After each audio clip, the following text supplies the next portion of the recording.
Hello, my name is Sue Nilsson-Kibbe. I'm the director of the Office of Missional Church Development for the West Ohio Conference of the United Methodist Church. And I'm excited to be with Michelle Shiparski. She is familiar to many across the West Ohio Conference.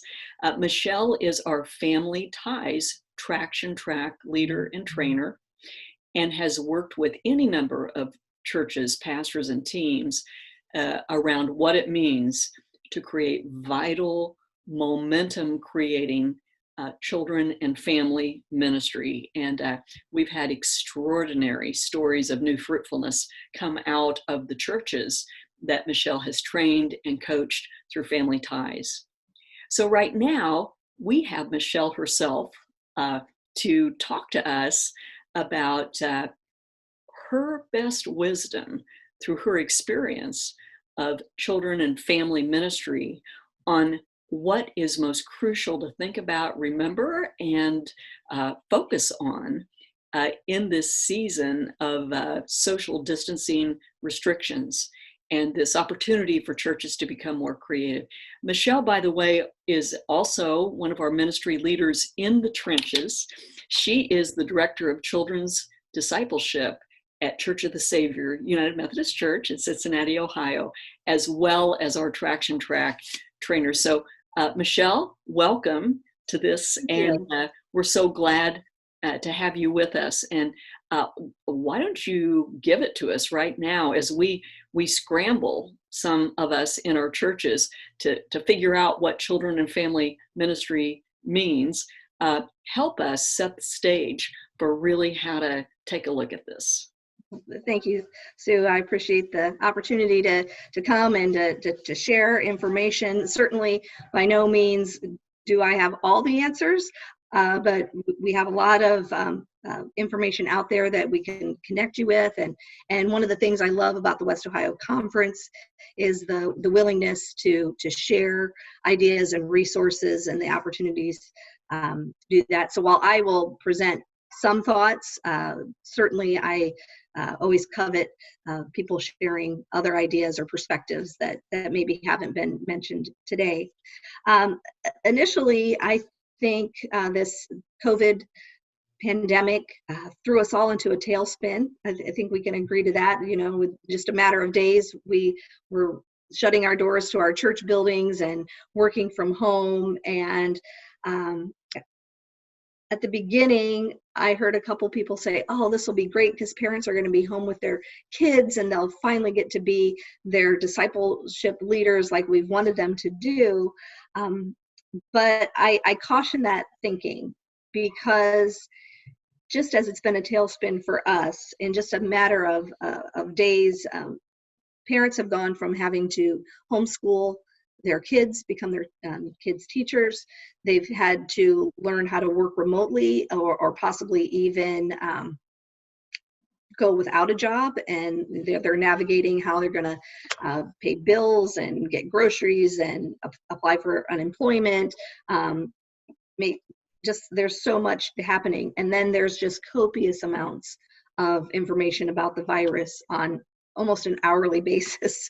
And so to expect that parents are just going to jump right in, waving their hands saying, yay, I want to be my child's faith teacher right now, is a little unrealistic. And so I think initially, from a leadership standpoint in the church, we have to recognize and appreciate the position that our families are in right now. And some are have found their rhythm right away, and it's great, and they're ready to take on whatever, and there's others that are struggling. And I think it's probably the most important thing we can do initially is just really offer encouragement to our parents, recognizing that we know that this is an uncertain time, an anxious time.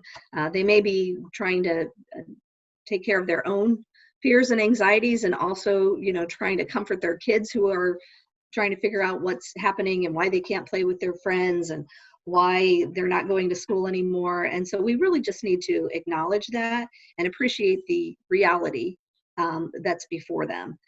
And And I think that's step one, is to just really provide that I see you, I believe in you, we're going to get through this, and we're going to come alongside you in this journey. We'll be praying for you. All those things would be step one before we're throwing any kind of content at parents. Does that message come best to them through email, through something that you would mail them, through an online recording? How might that best be to communicated to the parents? What would you recommend? Yeah, I think it depends on your context. How what technology you have access to at your church. I think finding that rhythm of what's going to work best, and maybe also changing it up. So for me, at the beginning, I was sending just a weekly email, just, hey, how are you doing? I've been praying for you. What's going on? Is there anything that I need to be aware of? And just, again, I believe in you, and you're going to get through this. But I think, especially now that this shelter in place has been extended through May 1st, it may be now a combination of things. It may be a video message just so that they're seeing your face. It may be setting up a Zoom conference and just like, hey, let's have a chat time and tell me what's going on, and how are you doing, and getting in front of them. So I think it's not a one method only, but a combination. But the most important thing, I would say, is finding that rhythm of how often you're communicating, and what you're communicating, and how you're communicating it. Really, for a church, you're going to want to be very strategic about all the communications coming from the church, so that they're not getting an email from the finance team and the senior pastor and the youth director and the children's director all at different times, and trying to keep that straight. How is the church communicating strategically and getting the information to that? And then again, finding that specifically for children and youth families, finding that rhythm. Is it once a week?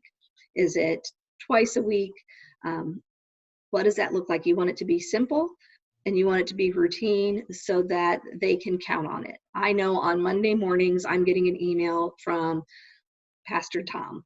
And I know on Wednesdays, there's going to be some kind of resource shared from the children's team, something like that.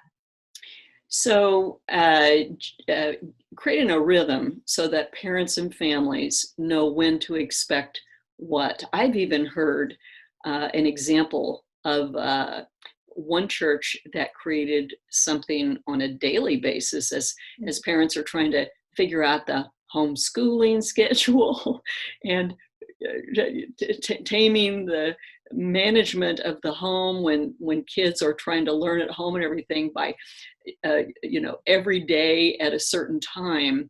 There was one of the Sunday school teachers, the volunteer teachers, who would get online, or else have pre-recorded it, and they reading a Christian storybook to the children, and parents could know, okay, I've got that to look forward to every morning at 10:30. There's going to be this from my church, or there's going to be this song. I saw another one where one of the Sunday school teachers who could sing did children's Sunday school sing along, and kids could stop, but parents knew at a certain time of the week this was happening, and it helped them create their structure. Have you seen that be useful?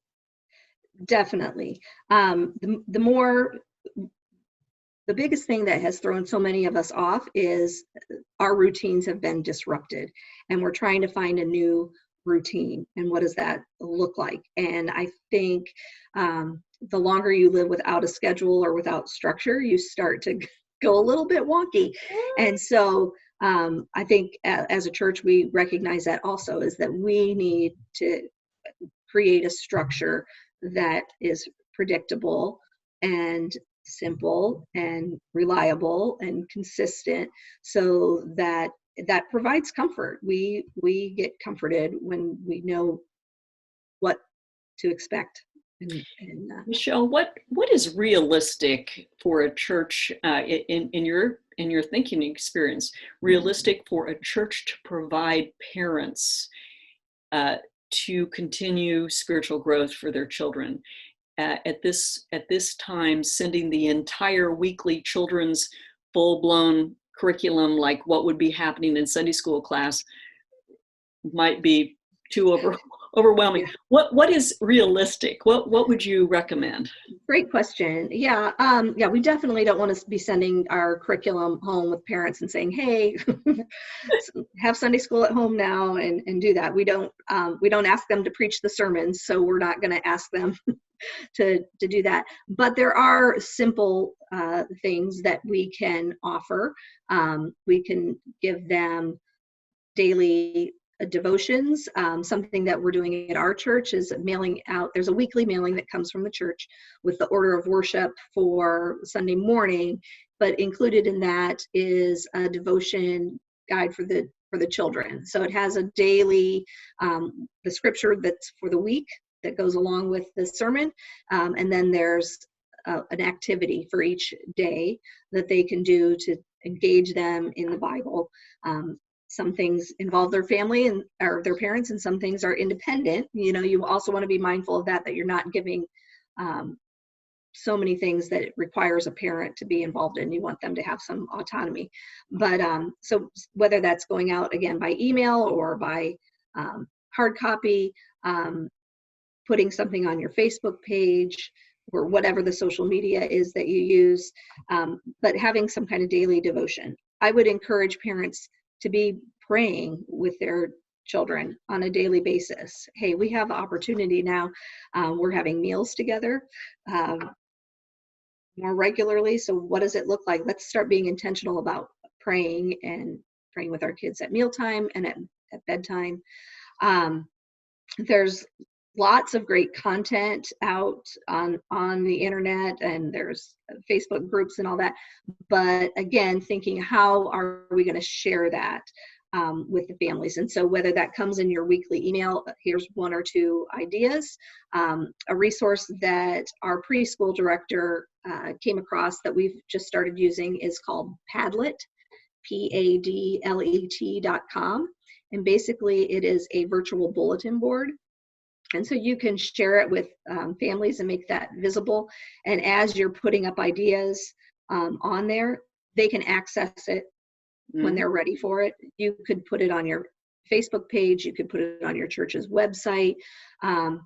So letting them know these resources are available, whether they're games and activities and word searches, recorded children's messages. I love the idea of the Sunday school teachers reading a story every day, but if that can be recorded, if I can't tune in at 10:30, but look, if you missed it, you can go back and here's where it's going to be. But laying that out so that it's easy for families to find and access when they are ready to access it. Well, that's a really good strategy. And if the Sunday school teachers were reading, let's say, and recording, a selfie recording on their phone, those could be posted, and the parents could let their children hear several books read in a row. You Right. could watch those recordings. What would you like to say, Michelle, about online worship and children? Online worship and children. There's been some creative ideas going on out there. Yes, there's a lot of creativity happening. It's hard for pastors sometimes to think when kids are in worship what I can do, but yet this time has really offered up some creative thinking. There was a church and I don't have one. I have a flat Jesus. If you haven't seen a flat Jesus, you can get them on Oriental Trading. Different churches have used them as like a Jesus on the go and take a picture with flat Jesus. But a church was it in Albuquerque, New Mexico, I think? Yes, it was Grace United Methodist in Alamogordo, New Oh, Mexico did this. Alamogordo, Yeah. yes.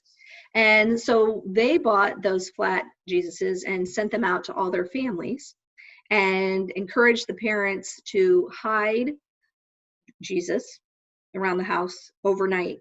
And so when the kids would get up in the morning to go look for Jesus, again, just it's a simple tool, but that whole mindset, that idea of reinforcing, we always need to be looking for Jesus. And then the pastor on Sunday mornings, who's doing his message in his space, whatever space that is, he hides flat Jesus somewhere in his space. And at some point in the sermon, he'll say, "Hey kids, have you seen Jesus? Have you found Jesus yet?" And he goes around and around the space to let them look and see if they can spot. So it's a simple, probably only takes a minute or so out of the online message, but it's engaging the kids at that time.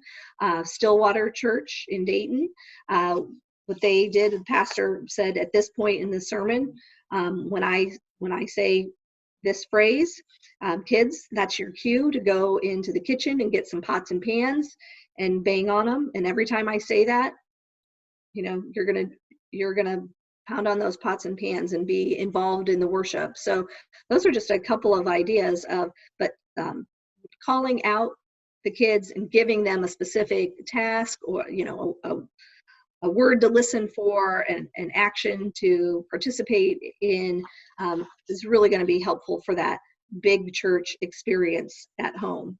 Additionally, if it's possible, however your church is doing it, whether they're recording the message, is it possible to do a children's message at that time?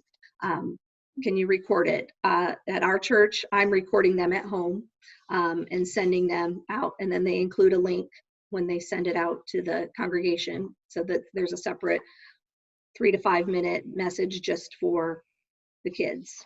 That's great. Michelle, are your children's message links available to anybody or just your home church? They are currently on the Church of the Savior. It's COS, C-O-S -umc.org. And we have a page called Stay Connected, and there's those messages are getting posted there as well. So the link gets sent out to families, but it then also gets posted on the website, so it can be accessed at. Okay, so if anyone wanted to go and view or grab your children's messages, they'd be able to do it. Oh yes, please okay. Go.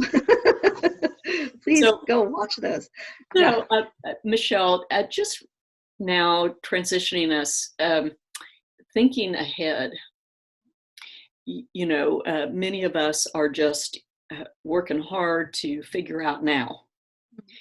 However, this is a wonderful time, I've heard you say, to think about next. Mm-hmm. And what would you advise those who are passionate about children and family ministry and really, really discipling our families and children? What would be your guidance for them relative to next and how to use this time? I think this is a great opportunity that we've been given to really tap into our teams and start to dream for the future. So many times we get caught up in our day-to-day tasks and the next ministry event or big project that we forget to step back, or it's challenging to step back and really start dreaming of how God may be wanting to use us differently in his ministry. But right now we've kind of hit the pause button. A lot of big outreach events are put on hold. Easter egg hunts have been canceled, and VBS, there's a good possibility that if they, depending on when they're scheduled, may get canceled or have to be reimagined. And so I think this is a great time to connect with your team leaders and really start dreaming of when we come out of this, whenever that is going to be, what do we want to look differently?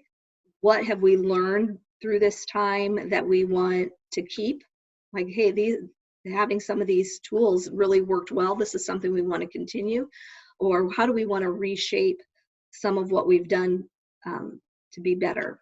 And so we really have this opportunity of, okay, let's start looking and hoping for when we go back to school in September. If we're having a back to school bash or a blessing of the backpacks, what does that look like this time? Asking our leaders, our Sunday school teachers, our other volunteers, what are ways that our summer plans could look. If VBS can't be done in the church building, what could it look like? How are we still going to make those connections? And so it really gives you an opportunity to start dreaming differently and thinking differently. Or maybe you've had some dreams on there and you've just never been able to execute or put some meat on the skeleton. And so this is a really great time to start thinking through trying something new in a new way. So what you're saying is this would not be the season for your children and family ministry leaders and your team or committee to just go on furlough. This is a team where rich research and dreaming can happen. This could be the time where people go out and look at new curriculum, where people look and see what other churches are doing, where we might not previously have had time, but now is time. You're even saying a team might dream, okay, let's, if we can do VBS typically this summer, what could it look like? But what if we're still in social distancing? So what's our plan B for VBS? And this could be a really rich time. So you're saying not to furlough your leaders, but to really have some incredible engagement. Absolutely. Zoom and Google Hangouts, and there's so many opportunities to stay connected. And this is a great time to really build into your leaders, to let them know how much you appreciate and value them, to really have an opportunity to recruit new leaders, and touch base. So we want to make sure that we're appreciating them and letting them know how much we miss them. I just had a couple Zoom meetings with Sunday school teachers yesterday, and so many of them were talking about how they missed seeing the kids, and we started talking through some ways that they could connect with the kids and get their faces in front of them. I like your idea of the church that was having their teachers read a book. These teachers decided that they're going to be sending cards to their Sunday school classes. They're also going to create a video message to send out. And so, we want to meet with them. We want to build into them, and we want to just encourage them to, stay connected. You're still valued, and our roles may look a little bit differently than they do on a Sunday morning, but they're still valued and needed. So there's no vacationing in the church. every time is the right time, isn't it? The opportune spiritual Kairos moment, as we say. Michelle, thank you so much for this. This is very useful. Your insights and guidance are huge for all of us as together we navigate. And would it be all right if individuals want to have specific ideas or questions to ask you? Could people email you? Could persons email you to kind of get your wisdom and guidance? Would that be all right? Oh, I would love that. I welcome anybody that wants to reach out, again, with questions, or if you have come across something that you think might be valuable to share with other churches. Would love to see that. My email is michelle.shiparski@gmail.com. And I think it will show up on the bottom of the screen there. And also, I will be happy to share more specific resources that we didn't talk about at this time. But I had a youth pastor out of Sulphur Grove put together Zoom games during social distancing that he's using with his tweens and teens. And so that's a great resource to share when we're thinking about, what those online connecting times can look like. So yes, please please reach out. Michelle, thank you so much. And to everyone, we're in this together. So let us know what great ideas you've come up with, and let's continue to find our way and create the new as we go. So thank you, Michelle, and God Thank bless. you.